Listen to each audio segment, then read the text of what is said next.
this is the word strive.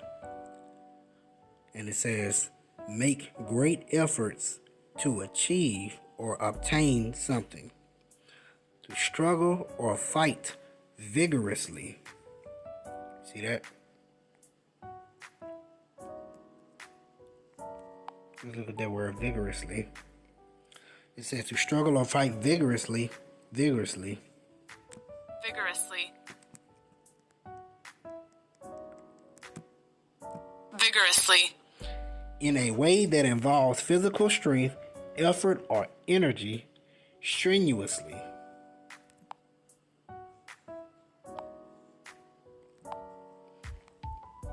Strive. Strive. Strive. Make great efforts to achieve or obtain something, or struggle or fight vigorously. I also want to look up the word mastery. Mastery. Mastery. It says comprehensive knowledge or skill in a subject or accomplishment. Control or superiority over someone or something. Man's mastery over nature. Or she played with some mastery. Okay?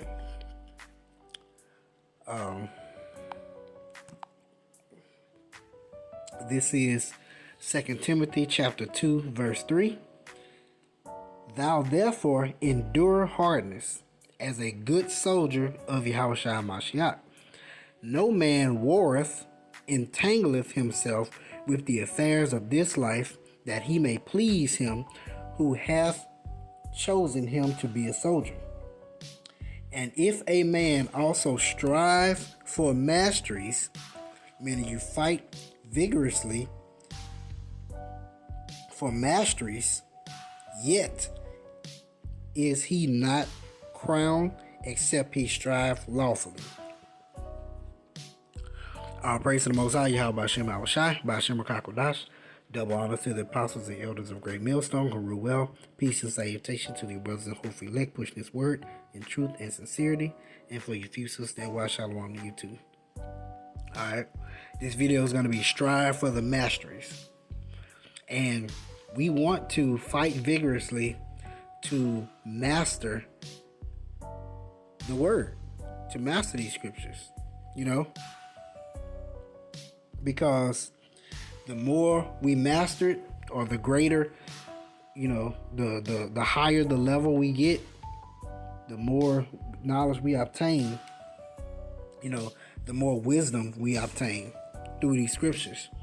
You know, we can maneuver through life situations and understand things a lot better if we continue to strive for the mastery of these scriptures. Okay? Let's see. It's going to be Luke chapter 13, verse 24. It says, strive or fight vigorously to enter in at the strait gate. For many, I say unto you, will seek to enter in and shall not be able. Now that strait gate is going to require hardship. It's going to require, you know, tests, you know, go through trials. Okay? But you must strive to enter at that straight gate, because we understand that at the end of that straight gate is that wide, which leads to that city that's set on a broad field. Okay?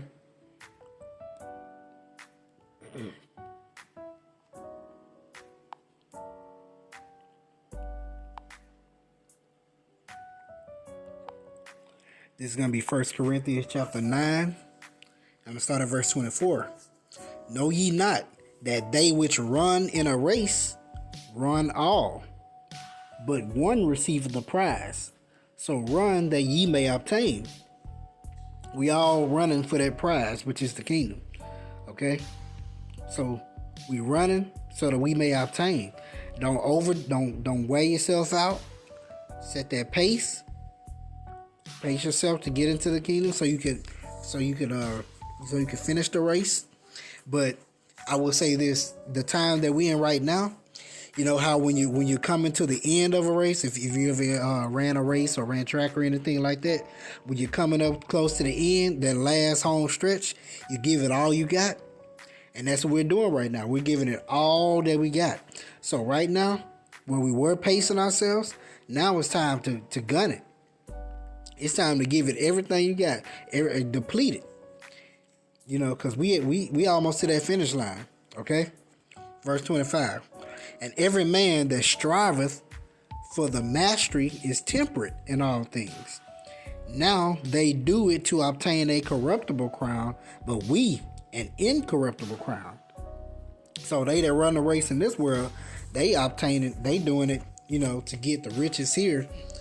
We're running to obtain the kingdom of heaven, which is going to be an incorruptible crown, you know, in which the crown in which Yahweh Shai will be able to crown us with.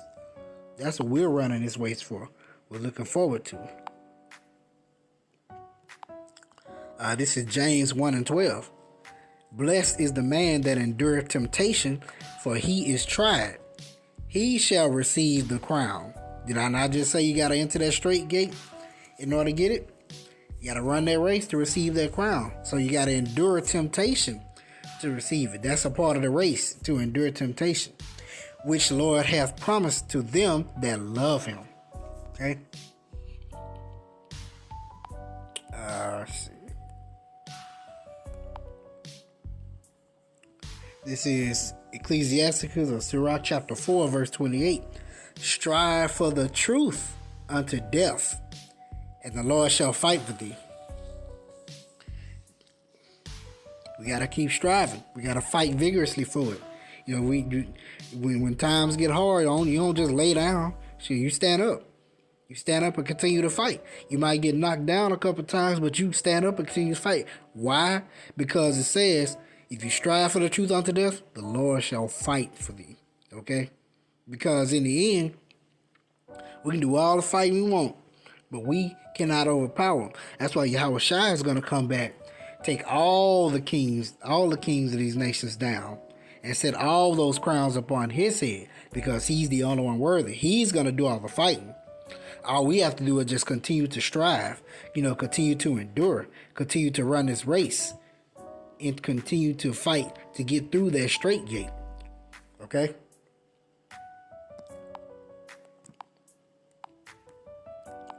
This is Revelation chapter 3.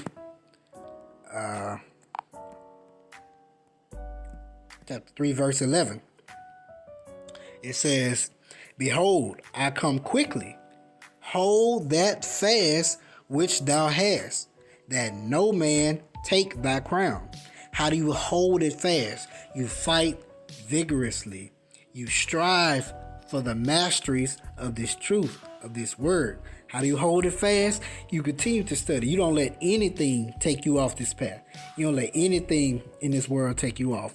Whether it be family, friends, you know, jobs, life, whatever. You don't let any, you hold fast to this word. You hold fast to this truth, because it is the most precious thing you can own. It is the most precious thing that we have. Everything else on this earth means nothing, but this truth means everything. So hold fast to that, so that no man might take that crown. So strive for those masteries. Strive for the masteries of these scriptures. All right. Quick lesson on that. Hope you edified. Shalom.